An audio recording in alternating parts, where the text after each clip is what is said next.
What, in your opinion, is the change, if any, that's taken place in the manner or the standards or the elan with which your husband's music is performed in relation to 20 or 30 or 40 years ago? Now, I found out of my experience that it is always, it goes in waves, I would say. The wave is going up, and then suddenly no performance at all, then a little higher, and a little higher, and a little higher, if you understand what I mean. And this is good so. I hate, and Schoenberg, of course, did that extremely more than I do that. He hated any artificial pushing of a work of his. And he did everything in, I would say, in adverse of other composers, to have his work played and performed, because I don't think it is healthy.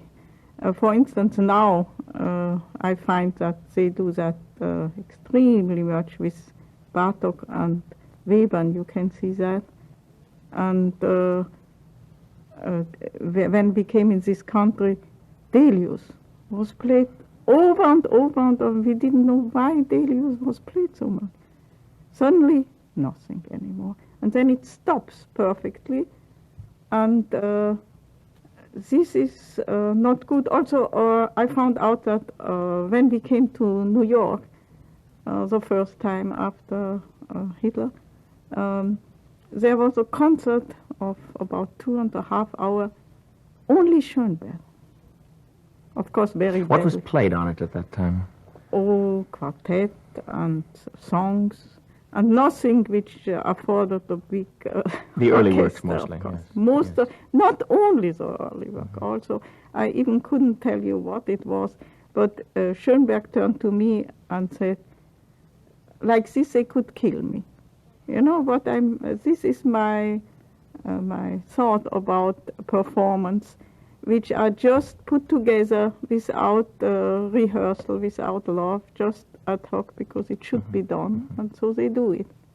At that time, when Schoenberg came to America and performances were, at least performances of quality, were rather seldom, I should imagine, what were his thoughts about the fact that it was usually his early works that were performed? We hear a great deal about the fact he liked his early work just as well as the later one, and he always stated that he never composed differently. This was some kind of speech he always used when people thought Gurrelieder was a work to be, he was to be disregarded. He didn't find that at all. He liked all his works, and to say it with a very silly way of saying, like his children, he didn't find anything wrong with them. Of course, later on, he jokingly stated that he could now instrument the Gurrelieder with harmonium and guitar, because he knew better that it wasn't necessary. At the time he composed it, it was necessary. Did he have by any like chance this. one special favorite among his early tonal works? Maybe I shouldn't say, maybe the Chamber Symphony, the first Chamber Symphony? I liked it. I don't know what he... It's my favorite. I liked it. But also this, for instance, is played very, very badly now. It's not so easy as people think it is to be played, because it... But do you not feel, though, that by and large, in the last 10 or 15 years since the war, there has been a recognition of the fact that, very clearly by most musicians, certainly, that Schoenberg does belong to the mainstream of Austro-German classical music, and that to interpret it as though it were something frenzied and full of unnecessary extra musical associations is simply to rob it of its great naturalness and ease. Don't you think that this is changing into a condition in which people approach it as they would pretty much any other music now in their performance? I hope so, yeah. I think it is. That is a time, time always makes things easier to understand. Also, don't forget that they are used so much to dissonances now. And the whole day the radio plays jazz and light music, and they have a lot taken over from Schoenberg. Yes, that's true. But do you think, though, that so they are used to that now, by now.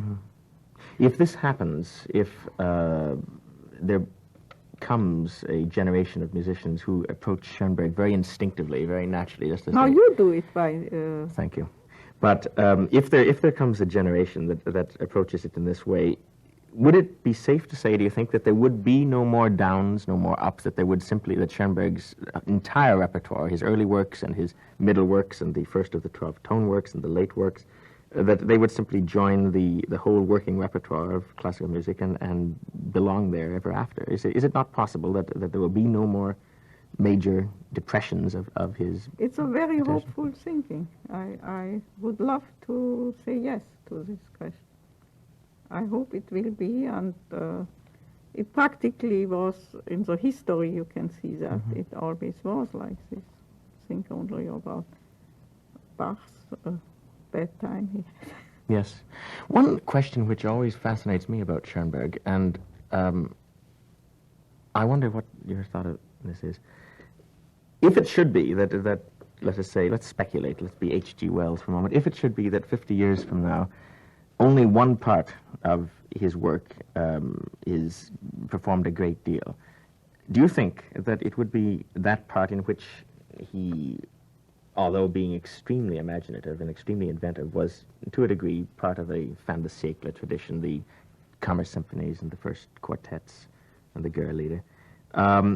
Would it likely be that part in which he was for the first time exploring music without a key signature, Erwartung and the serenade and such music, or would it be the mature 12-tone works? If only one part were accepted, if history moves in such a way that Schoenberg takes a kind of pivotal position, like a Monteverdi, for instance, that he stands at the beginning of a whole new era of music, is it possible that one marvelous aspect of his music will to a degree be forgotten?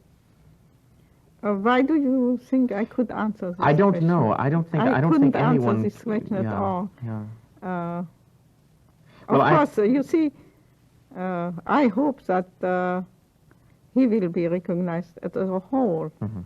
But even now you can see that Beethoven is not played, every work of his is not played, and in fact, people dare, little critics dare to write in the paper, this is a weak work of Beethoven, which every time gives me a cold shower that somebody approaches Beethoven, saying this is not one of his important work, or one of his weaker work, or one of his bad I wasn't thinking so much about the strength and weakness of an individual work, but simply about the fact that Schoenberg, even from our present point of view, straddles a greater area of time historically than practically any other musician. I mean, Bach did it in reverse, really, because Bach started by being a composer who was pretty much au courant with his day, and ended up by being an extraordinarily old-fashioned composer, and one who, in fact, was moving totally back into past models as he died. Schoenberg, of course, did the opposite, but I wonder whether at some point in his life, well, I tell you why I ask this question, really. Yeah. When you look around today and see many young composers whose primary inspiration for what they say and for what they write, at any rate, would seem to be the music that was influenced by the principles of Webern, much as he derived from Schoenberg, but nevertheless, they would seem to be so much influenced by Webern that one wonders what the role of Schoenberg is going to be in influencing the musicians of that generation. Is it possible that they have overlooked a tremendous area of wealth in Schoenberg's music? I don't think so. I know it from experience from one composer, which I unfortunately don't want to name, who said, but every musician knows, he said, Schoenberg is dead, and his music too, as you know. And people came to me, Hartmann in Munich, came to me, and he was very excited about that and told me that will be terrible. Can you imagine what the damage that will do to Schoenberg? And I answered him, it won't do any damage to Schoenberg. It will help Boulez, because if you say something which is out of the ordinary, people will talk about it and so on. And people couldn't understand that. I was not at all worried about that. And 2 or 3 years later, I met him in Hamburg, where he conducted already his piece, and he conducts now Schoenberg. So this, I think, is just some kind of little going away and coming back. It is not easy to follow Schoenberg. It never was. And the pupil and the people who understood his music were always very, very surprised that he was the most severest with them. He was not very conciliant, you know. And I now understand very well why, because he was a friend you could trust for life. And he always understood that other people would do that too. So when a friend just didn't abide to the high standard he put on him, he was very, very mad, and he was rather not easy to forgive or forget. But it was on the other side, he sought and helped his friends day and night, and it was a very satirical thing when we came in this country where we really had no means to support ourselves, and I had a little child, no, and we didn't know what will happen.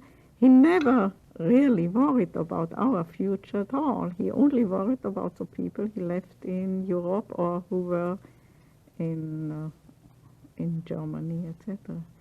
When you came to America, was there any great change that took place in his personality within that next few years? Because it always seems to me that curiously enough, it was in America that he once again began to be much closer to the models which he had set himself in his early music, in his middle period, before the first of the 12-tone work. There is a new, if you like, symphonic thinking in the music that happened in America. And there's also another strange thing, it seems to me.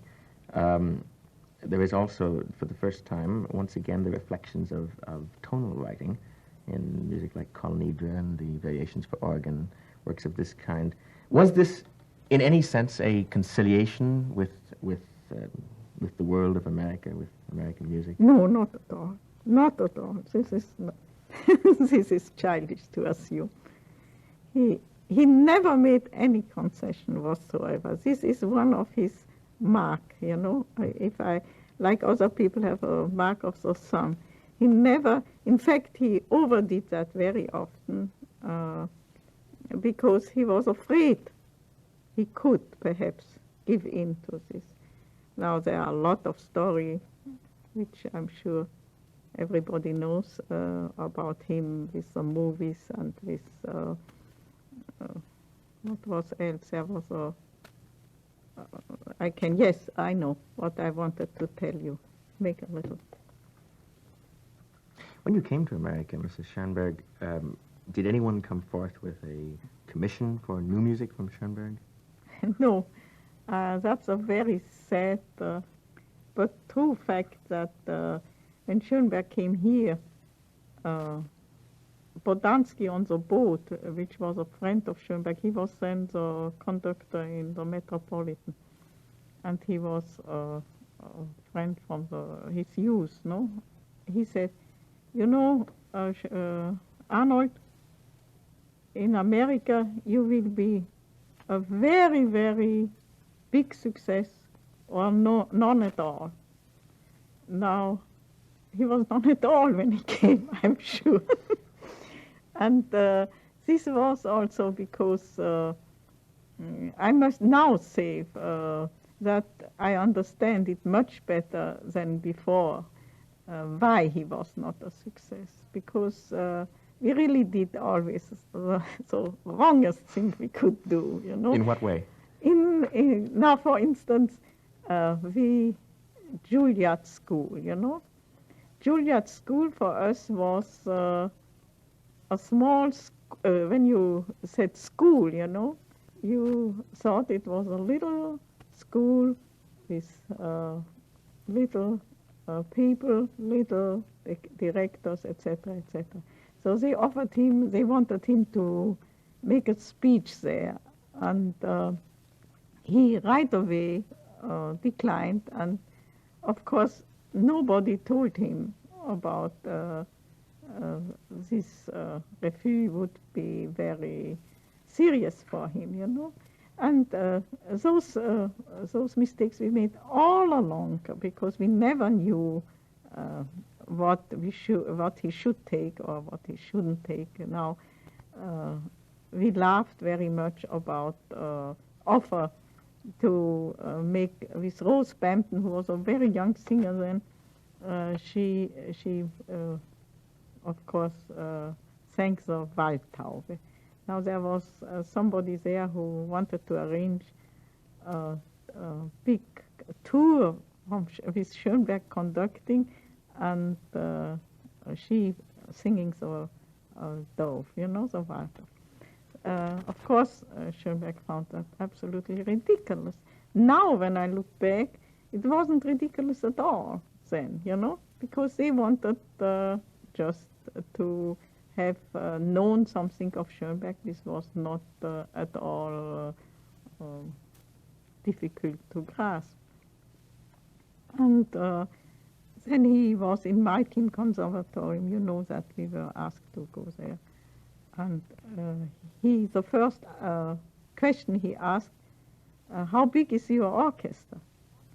Now, this school was, I think there were 4 rooms. And then he had to teach in New York too. And there were a lot of people who wanted to learn some tricks of him. Now, even when we came to Hollywood, we came here especially only for his health. He had a very, very hard time in Boston and in New York and was very sick at that time, and people said he should go in a better climate.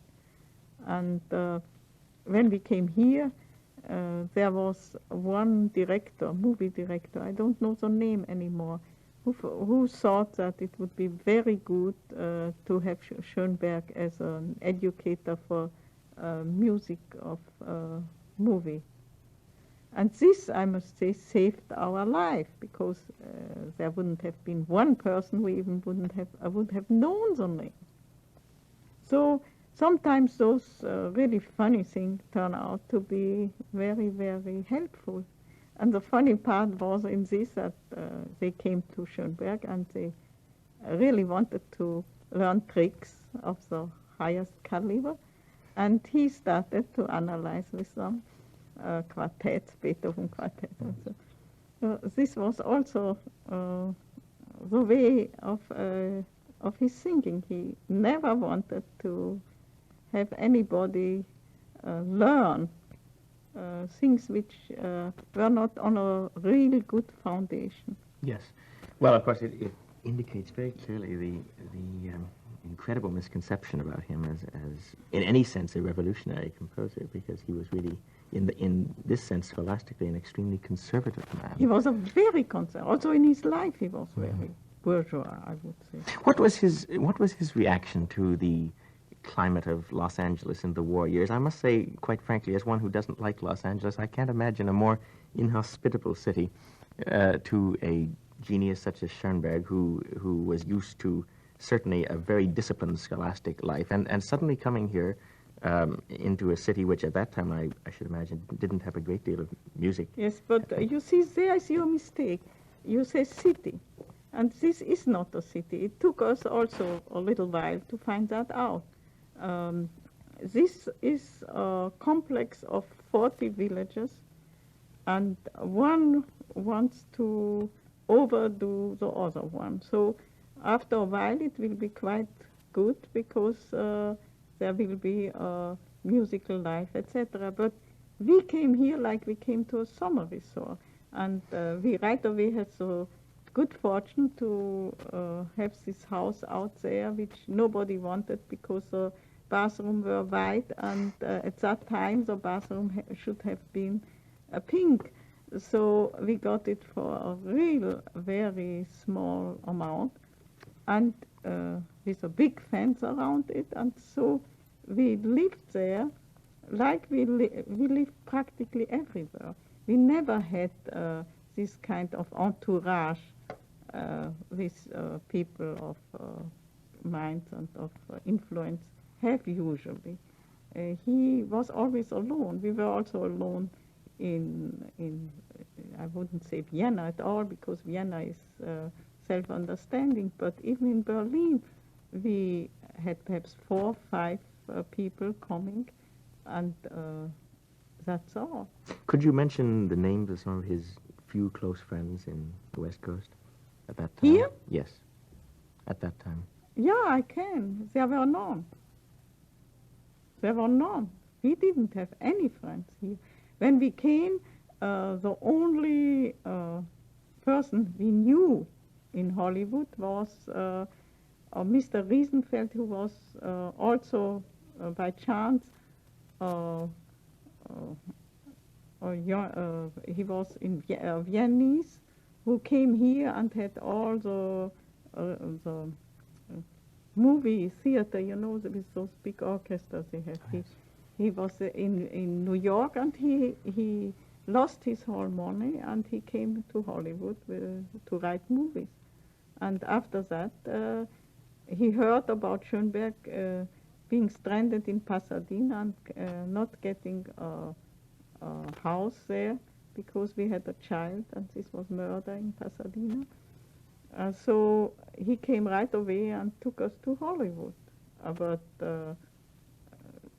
we had nobody here, and he really came especially for his health. Only much later he got an offer to teach in SC first and then in UCLA. And Klemperer came, you know, then later on when some people came here, and but I can't remember anybody the first year at all. There is a very strange story, which I have always found it rather hard to believe, and maybe you can contradict it properly now. There's a very strange story that his piano concerto, which he wrote, I think, in 1942, was originally suggested to him by, of all people, Oscar Levant. Is this true? No, it is a little over, how should I say, blown, you know. The story is this, that Schoenberg wrote a piano concerto. And of course we had no money. I don't like to say that because I hate, you know, charity and this kind of things. So we take that out there. Right, certainly. And Mr. Sprague, who was a pupil of him, met Levant. These are facts now. I say the facts. I don't embellish or something. Now, Levant was one of the person in Hollywood who knew people who had money. That's all what I can say. He was even gifted first, and he wanted really, and Schoenberg liked Levant, you know. He was a pupil for a very short time, and he tried very hard to make musicians out of him, but he was too near to Gershwin, you know, to the laurels. This is no good. And so one day, Sprague or Eisler, I think it was even Eisler, came to us with Levant, and Levant said, I want to play it, I want to commission it. But of course, commission with Schoenberg was nothing to be proud of, and I always remember when Schoenberg died, and a journalist came and asked me, tell me what was commissioned and how was it, and he was quite ashamed and taken back that I said no work of Schoenberg was commissioned. The only insincere thing Schoenberg did in his life that he wrote the heading on after he composed something. Now, it was with Mrs. Coolidge. We liked very much Mrs. Coolidge, who always commissioned quartets. But Schoenberg wrote them. You see, this had nothing to do with commission. For us, it was rather a thing not to do. It was not a good and sincere thing to write a work and to be paid. This was still this kind of time where money was something ugly in art. Now it's the reverse side. If you get paid very well, it must be a very good work of art. They only go by this. But at the time Schoenberg was living, money and art didn't at all associate. In those years, in the late 30s and the early 40s, when he began to write again some works which used the not only key signatures but all of the plateaus of tonality which reminisced to a degree, I suppose, of his early years.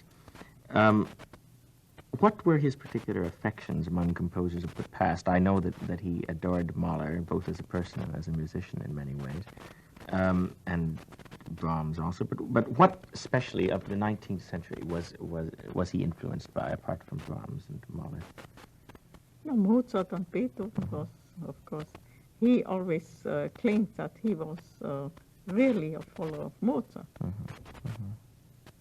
In the late 19th century, though, particularly in the period of Mahler, I have heard, I don't know if it's true or not, I would like to know, is it true that Schoenberg felt a degree of distrust or hostility for Richard Strauss? What was their relationship? Yeah, very much, of course. Now, this is the point I want to stretch, that even though not only the mediocre musicians were against Schoenberg's music, but also those who knew something about music. And first, Strauss helped him getting in Berlin, you know, this kind of teaching job. But when Schoenberg was appreciated in Berlin they appreciated everything. And so he, too, got a very good response. Strauss suddenly turned against him. And I still remember that, for instance, Alma Mahler-Werfel has a letter from Strauss where he quotes that after performance, not even, I couldn't tell you what it was, but it was nothing really to get appalled at. He said, this man, Schoenberg, should rather shovel snow than compose. He really was worried about the way the trend was going. Well, Strauss was obviously a person full of hostilities, but nevertheless he was a great composer in his way. And I wondered what did Schoenberg think of Strauss music, apart from Strauss the man? I don't think he separated it later on. I must say that he didn't. And perhaps he was a little over excited about the way Strauss behaved, and also about the music, I must say. And it was always a very funny thing that I was a great admirer of Strauss first when I married. And he was appalled, you know, and he wanted to get me away, which he did. I must say, now there are many things which I loved and worshipped I can't stand anymore to hear. And this for me is perhaps the surest way to know if something is really of value or not. If after a certain time you hear it again and it doesn't give you more than it gave you the first time. If you hear a work and you are thrilled, and after 5, 10, 20 years, I can even say 30 years with me, it's very easy, And you hear it again and you say, this, I liked this, for heaven's sake, this is terrible. How often does he say one thing to me? I know it now, no? Then it will pass. It's very strange, because at one period in their lives, at the time when I would say Schoenberg was writing Peleus and Melisande and Strauss was writing Salome, they were in some ways so much alike. Yeah. So much alike. So I think this is in the air. Don't you know that sometimes in 3-4 points of the world, somebody finds something just the same. Even in medicine, I know that those big invention, or how you would call it, are simultaneously in the thought of people. Let me ask you about another figure of the present. What, during his lifetime, were Schoenberg's relations with Stravinsky? We know that now, in the last few years, Stravinsky has, rather surprisingly, declared himself to be a great admirer of Schoenberg, which he certainly was not, I believe, during his lifetime, during Schoenberg's lifetime. What were the relations during especially during the American years? None whatsoever. And I must say that I'm a little sad about it, because Schoenberg liked very much to talk with people and have some, resounding board. But he was always very disappointed with every great personality he encountered. So, for instance, can I speak? Yes. For instance, he with Thomas Mann, Yes. I think we should stop, because I want to ask you about that. I just, he had a 1 minute signal, you see. I was just trying to indicate to you. You mentioned Thomas Mann a few minutes ago, Mrs. Schoenberg. I would be delighted to know the inside details, if you can reveal them, of the very famous incident in which Schoenberg and Thomas Mann, I believe, stopped being friends because of certain explanatory lines on the inside of the cover of Thomas Mann's novel, Dr. Faustus. Can you tell us about this? This goes much farther, I must say. First, Schoenberg never met Thomas Mann in Europe. It is one of those strange coincidences in his life that the people who were renowned at that time never wanted to meet him. They had an awe. They were afraid of meeting him. But Schoenberg loved to talk with people of some kind of intelligence, and this he missed always, I must say. Why do you feel they were afraid to meet him? I'm fascinated with this. Because he was very straightforward. He said what he wanted, and they didn't believe in him at all. You see, he was a kind of man who never showed off at all, and he could just have been a simple merchant too when you talked with him of ordinary things. So publicity was not done for him at all, and people who like in Vienna, they said, it's a crazy man, let's not associate with him, And we never know, should we say yes to what he is thinking, or shouldn't we rather omit it? We have time to meet him later on, perhaps if he has a success which will stempel, how you say it, acknowledge, which will stamp him, yes. Stamp him as a big genius or a big man. We always have time to come in. Now, also, those people all were of a quite different social standings. They all had money, they all had their securities. They were afraid, I think, that he would pump them for money, which he never did, in fact. But they were hesitant, And when he met somebody, he was always the one who gave much more and was happy. And then he got a knock on his head.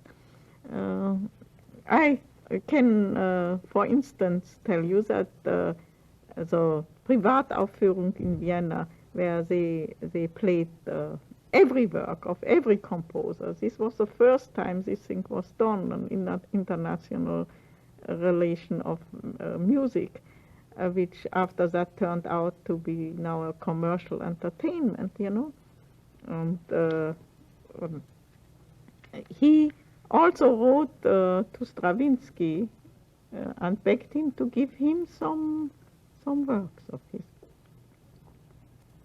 And later on, he never assaulted people. He never said anything against the composer because he was a teacher too. He always understood. He was, in fact, very, very lenient to people, to composers anyway.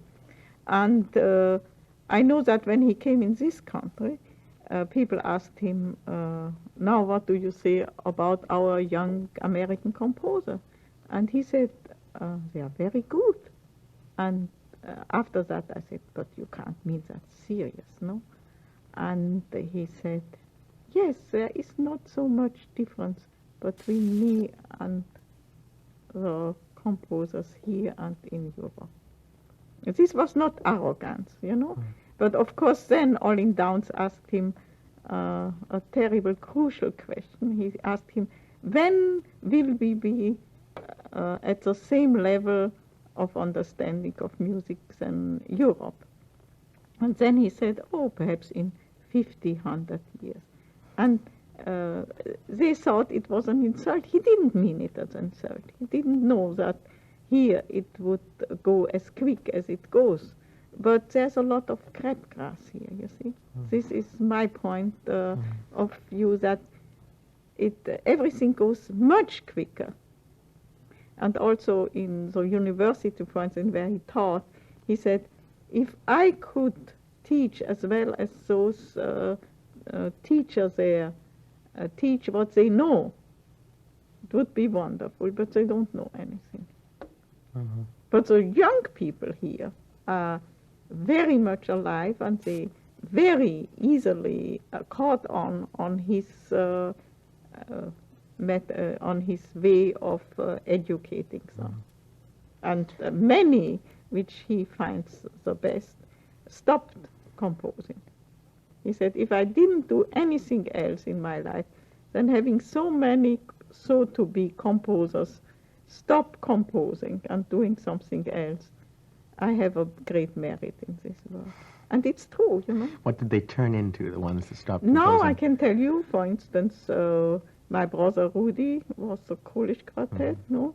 Steuermann is a Rankl, conductor. Dolbein, he's in New York now. He is painting and designing. And I don't know. No, Serkin did never want to study with him at all.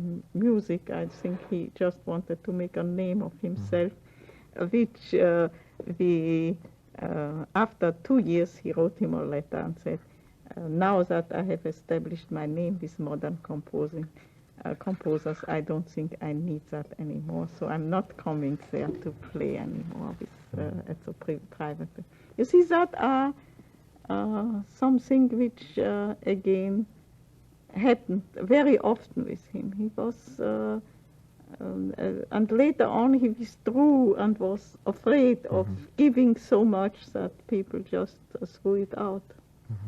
Well, with this aura of awe that he had about him for many people, how did Thomas Mann then fit into this? What you were going to tell us? First, when Thomas Mann came here, he invited him, and he was very happy to talk to an intelligent and great man, and we got quite friendly. But the level the talk went was not really the level it should go. And I can prove that by telling you that after he was at our place and Schoenberg talked with him about music and everything, the only thing he wrote in his little diary was that he got a very good coffee from Mrs. Schoenberg. So this is my point, you know.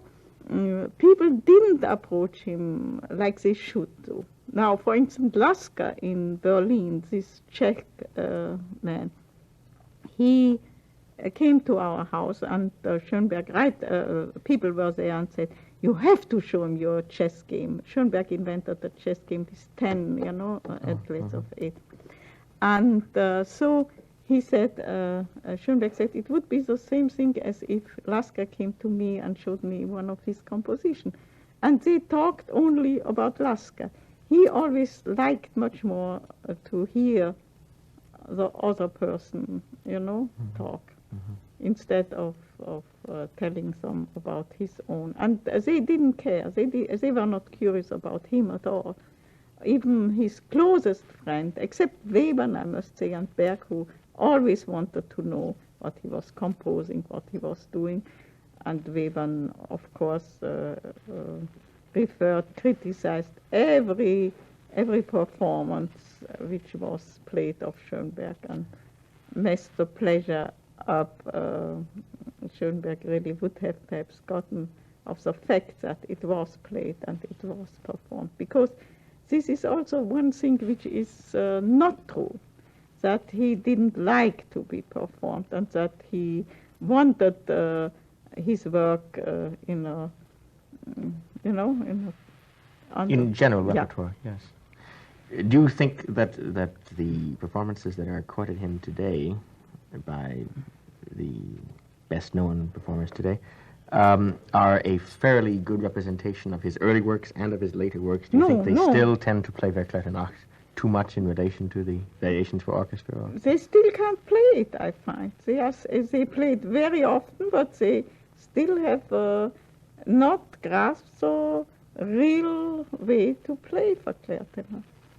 And this sweet tone makes me nauseatic.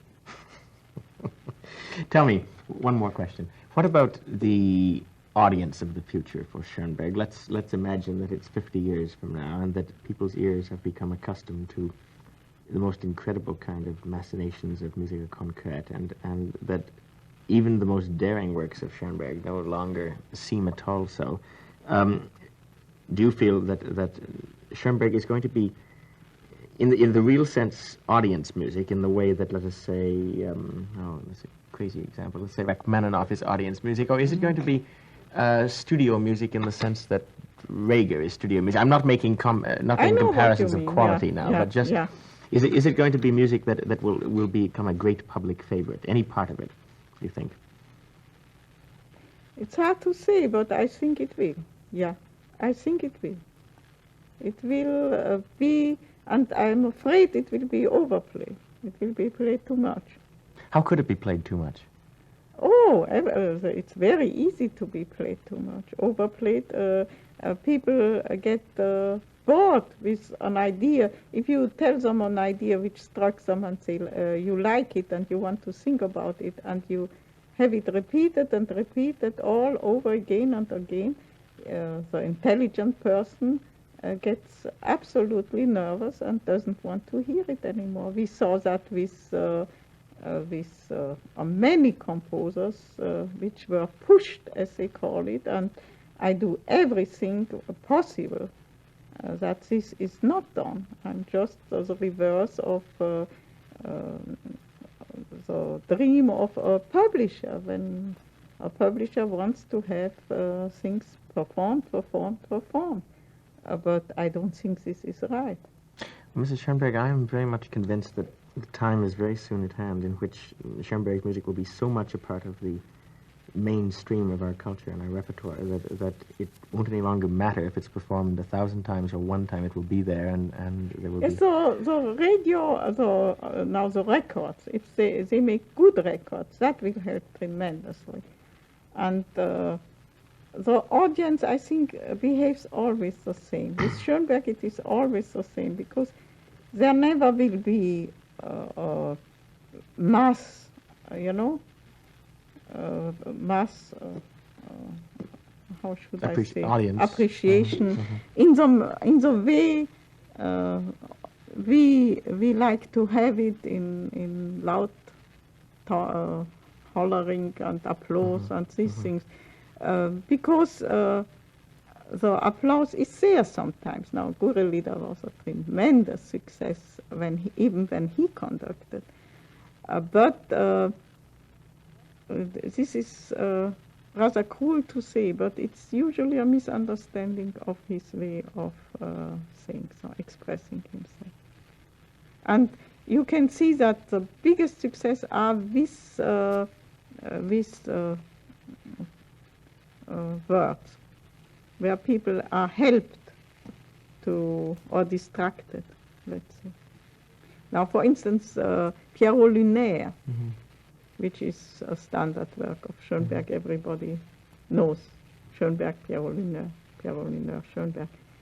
I love it without voice. Now, this is terrible, no, to say, but I hear much more what he is saying without having this thing. And this, I hope, after a while, will come. I think this electronic music and what they do now is very helpful for him, because his big fault, if you can say fault, is that he thought advanced 50, 100 years. And this gap has to be filled. Well, I'm sure it will be. Thank you, Mrs. Schoenberg.